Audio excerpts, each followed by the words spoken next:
Hello EFD squad and welcome back to the Euro Roundup where you pick our winners and losers from the game week just past. Joining me, it's my boy Patrick Van Straten as per. And your first winner comes from EU sweeper. It's Atalanta. What a way to bounce back from midweek disappointment against Manchester City. Yes, they recorded their joint biggest Serie A win ever with a 7-1 victory over 10-man Udinese, thanks to 2 goals from Ilicic, 3 goals from Muriel, 1 from Pasalic and another from 17-year-old Amad Traore, who came on as a substitute, making his league debut for the club. Now, obviously the results astonishing, but even more so given that Atalanta actually went behind early on. Stefano Okaka on loan from Watford gave Le Zebrette the lead after 11 minutes, but there was a little reprieve when 22-year-old Nicolas Opoku was sent off for a challenge on Ilicic, giving away a penalty in the process. And after that, it was pretty much one-way traffic. 62% possession for Atalanta, 24 shots with 13 on target. Udinese had 7 with 3 on target. XG ended up at 5.8 to 0.5. Now, Ladea has now scored 28 goals in 9 Serie A games. Only Man City on 32 have scored more, and obviously they've played a game more as well. The last side to score more at this stage was AC Milan in 92-93, which is weird. You don't really think of them as being really high scoring side in the early 90s, yeah. But apparently so. Currently averaging 2.8 expected goals a game, have scored at least 3 in their last 4 league matches. The only downside has been their poor Champions League form. Obviously they've lost their first 3 games in the competition, conceding 11 along the way, but that means they can focus on the league, and when they do that, it's very entertaining. It very much is. Meanwhile, Udinese's poor start to the season continues. Patrice, they've won just 3 of their opening 9 games and haven't scored more than 1 goal in a single league game yet. The last time they conceded 7 in a league game was against AC Milan in 1959. So, whilst not being that prolific in front of goal, they've not been slapped about as of yet, but this was it, Chiefs. They now sit 13th in the table, 3 points above relegation, level on points with the Rossoneri, which just goes to show how tragic they've been as well. And their top goal scorer is Okaka, as you mentioned, with 3. Only 2 other players have scored for them this season. A little bit like Crystal Palace. Udinese are Serie A's Crystal Palace, apparently. Manager Igor Tudor, appointed in March for the 2nd time, is now under massive pressure to turn the ship around already, and their next game is against Roma, so it doesn't exactly get much easier. Key performers in this game, Martin de Roon, who's pretty much been awesome since joining them, to be honest, hasn't he? 7 tackles and interceptions, 1 aerial duel, 5 key passes, and 1 shot to go along with 2 assists. Man of the match, though, he was pipped to the post by Luis Muriel, the Colombian striker. 2 tackles, 4 dribbles, 3 key passes, 3 goals. Now has 8 goals in 7 appearances for Atalanta. And they can just play anyone up front and they will just score a ton of goals. I mean, he's kind of been the bridesmaid to Duvan Zapata's bride, hasn't he, this whole time? But he now has a goal contribution every 42 minutes this season, which is absolutely ridiculous. Zapata is actually out with an abductor tear. And, his form last season was pretty essential to their ascendancy of the table, wasn't it? So Muriel's going to have a really good interim period between now and Zapata coming back. But what do you guys think? Can Atalanta challenge for the title while simultaneously getting battered by Man City? Let us know in the comments below. Our first losers of the week are AC Milan. This comes from @Menes_18_, a regular on the show, and Milan are regulars in the losers category. Yeah, he's really been suffering at the start of this season, hasn't he? And it continues here for AC fans after losing to Roma 2-1. Goals coming from 33-year-old Dzeko, evergreen Dzeko, getting his 5th Serie A goal of the season, a far more productive start this time round than last time. Teo Hernandez then equalised. He's got 3 goal involvements in 5 games, so a solid start to the season from him too. Before Zaniolo, pardon me, got his first of the season.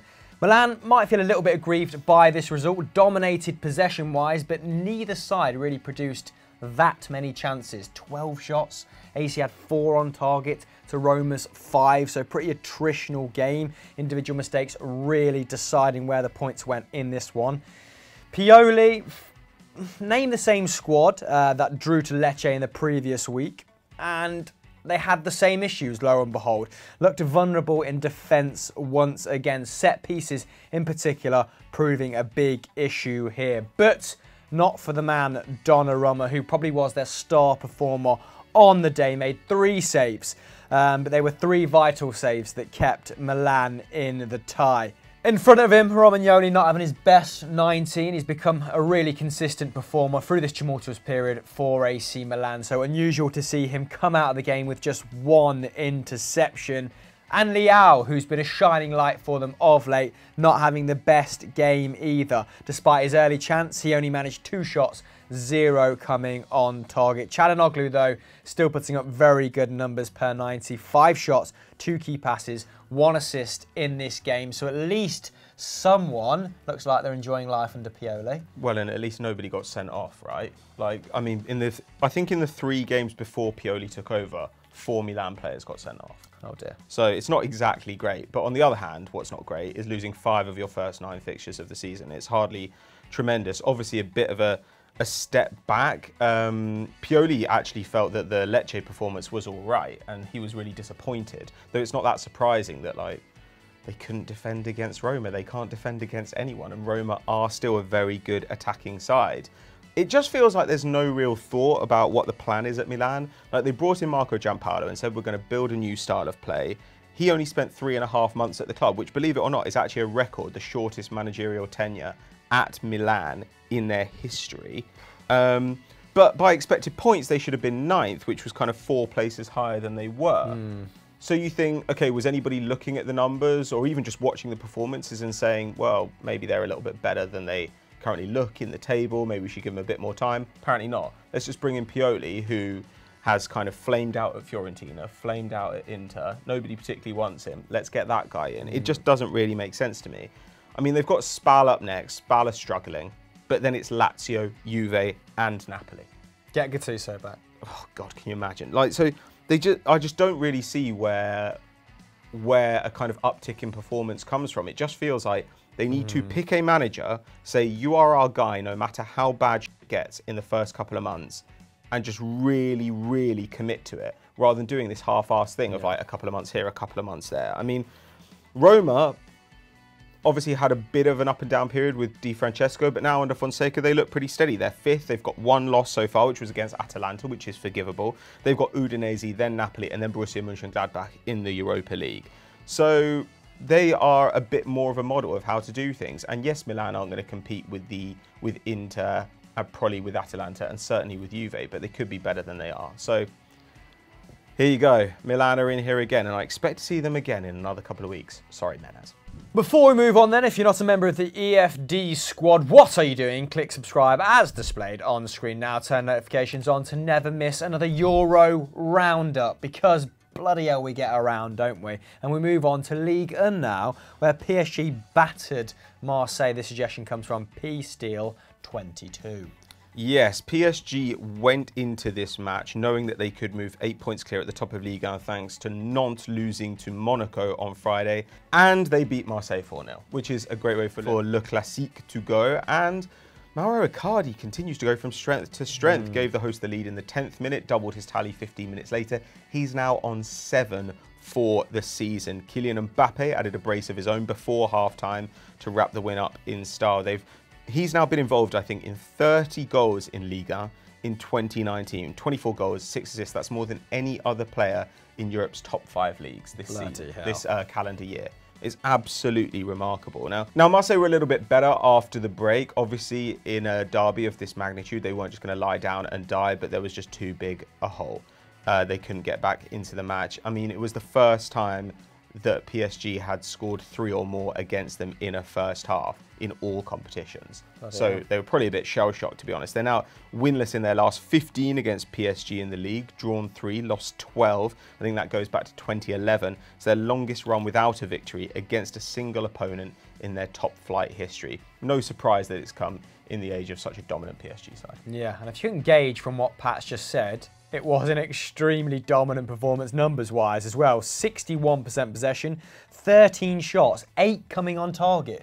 So not loads of shots, but really, really high quality chances, it would seem, yeah. The visitors hitting the net, hitting the target just twice.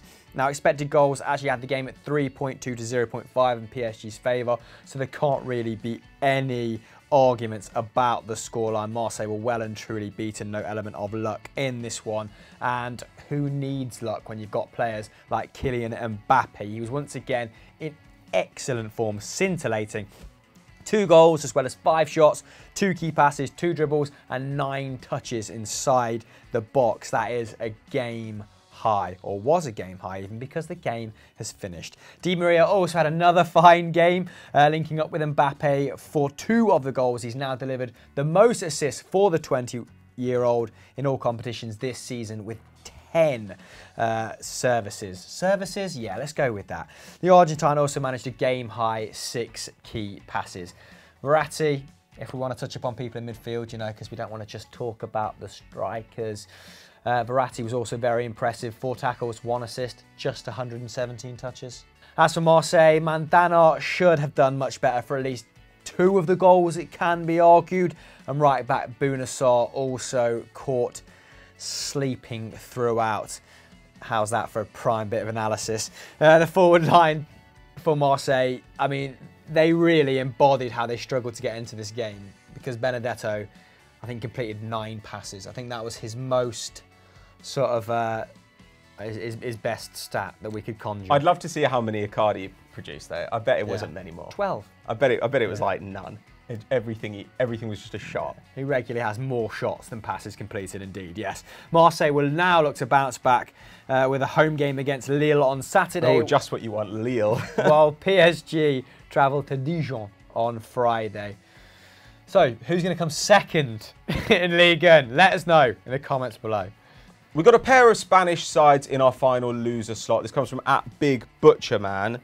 Athletic Bilbao and Valencia are butchering their shot at that 4th Champions League space. Yeah, quite uncharacteristic of us to do 2 teams in one losers section, but new starter Just a lot of losers. Just fully went for it, didn't he? So I'm going to do Bilbao, who failed to kind of build on a positive early start to the season, shall we say, after falling to a 2-0 defeat away to Atletico Madrid, which makes me feel like How dare they lose away to Atletico Madrid? Really harsh, but let's unpick it anyway, because they were undone by Angel Correa, and we've been big fans of his for a long time. He's yet to hit those heady heights that he's probably capable of, but he was picked here over Diego Costa, and the decision was justified. 2 assists as Saul Niguez and Alvaro Morata scored in this game.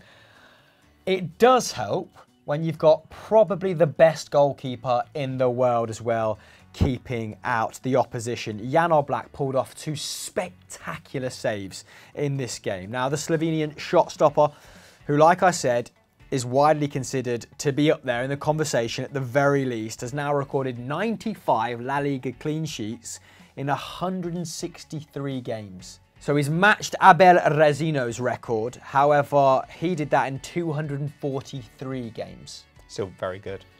Very good. But Jan Oblak is well and truly a freak. Anyway, Bilbao lacklustre in attack, managing 2 shots on target in the game, with forward Inaki Williams failing to have a single shot. Subsequently even subbed off in the 63rd minute. Now, Unai Lopez was the only player offering any real creativity in this game, generating 4 key passes, which is pretty useful. So unfortunate not to have an assist maybe, but the rest of the team suffered. Now this result leaves Bilbao 12th with just 3 wins and 13 points, and no wins in their last 5 games. In danger of being left behind, really, aren't they? Because there are some teams who were previously middling that are now really coming up trumps, like Granada, like Real Sociedad. They're the ones maintaining pressure on the big boys, not so much Bilbao. What happened though in Valencia? Valencia are just a mess and always have been. I mean, obviously we were against them getting rid of Marcelino. Albert Celades hasn't really done any better, and they managed to lose 3-1 away to Osasuna. Took the lead through Rodrigo, but he was eventually shown a straight red for a flying elbow. A flying elbow? A flying elbow, not a regular. People's elbow. Not a regular ass standing elbow. And then it was all over. Oya Sanjurjo, Ruben Garcia and Pervis Estupinan all scored. All three goals. Can you say that last name again for me, please? Pervis Estupinan. Oh, they all scored. All 3 goals came from crosses, which feels like something you could work on in training. So obviously there is a frailty there in the air, which is something that you would never have said about a Marcelino side. They have the 2nd leakiest defence in the league. They've conceded 16 so far this campaign. Only Betis have conceded more. God. The table's topsy-turvy. They've got the worst expected goals against stat in the league on 19.3. So actually, they're getting the rub of the green so far defensively as well. What are they doing? And their strikers are a disgrace. Rodrigo's goal here, his first of the season. Maxi Gomez has got 4, went off like a shot, but has slowed down as they always do. Danny Parejo, top scorer again, on 5. Rodrigo's expected goals per 90 have gone from 0.52 last year to 0.34 this year. He's taking a whole shot less per game. It is really not positive stuff. They're now down in 10th. They've got 8 points. Ooh. They've only managed 2 wins in 8. And this was a side that, even when they weren't getting the results last season, when you watched them, you could see that they were just good. They could create chances at will. Arsenal were lucky to get past them in the Europa League. And by expected goals, I think they were the 2nd best side in La Liga. It's absolutely staggering. And no wonder everybody's trying to get out. Having got rid of Marcelino, Peter Lim's now struggling to keep hold of Matteo Alemani, who's a director at the club. But he's trying to go to Barcelona despite a clause in his contract which prevents him from going to another La Liga club. But everybody just wants to get out of this ridiculous sinking ship. So, frankly, I don't really know how Valencia sort this out. It just feels like the whole atmosphere is toxic. And to me, they are extremely deserving of the place in the losers. A little bit more than Bilbao, I'd say. Probably. Vote in the poll. Who deserves to be on our losers section more so? Bilbao or Valencia? Most pointless poll we've ever done on EIU. Star of the week then to round off the show comes from Marulka Orkshay, and it is Ciro Immobile. Almost rhymes. Hey, provided an assist and scored an 89th minute winner in Lazio's 2-1 win away at Fiorentina, which is a really good result right now. Fiorentina flying. It saw Inzaghi's men jump to 6th in the table. Their accustomed position, just 2 points off 4th place Napoli. He even could have had a double, but Caicedo took a 96th minute penalty after Luca Ranieri was sent off instead of Immobile. He's now scored 10 and assisted 4 in 9 league games this term, averaging a goal contribution every 50 minutes. It's such a great success story. You know, like sometimes a player just finds a role at a club where it all comes together like magic, and that is what Immobile has done. Yeah, didn't come together against Celtic though, midweek, did it? Did he play? He was on the bench. So no, then. Yeah, exactly. Christopher Julian. Shout out to Mussolini's granddaughter as well. In fact, no player has contributed more goals than Immobile's 14 so far this season, topping Lewandowski's 13 goals. Actually wasn't his best game, despite getting on the score sheet. 1 tackle, 1 key pass, 1 shot, but was clinical when it needed to be. That was really good English from me. Lazio are now unbeaten in 4 games since a 1-0 loss away at Inter Milan, scoring 11 goals in the process. Unbeaten in the league, not unbeaten in the Europa, eh? Yeah, boy. Lost to your incompetent manager. On the bandwagon now, aren't you? So. Oh, big time. I watched every second of it. They host Torino now next weekend before travelling to AC the following week. So 2 big games. And Simone Inzaghi, has he taken Lazio as far as he can take them in the league? Because I do think he is a very good manager who could probably take the helmet, say, AC, and lead them back to Champions League places, maybe.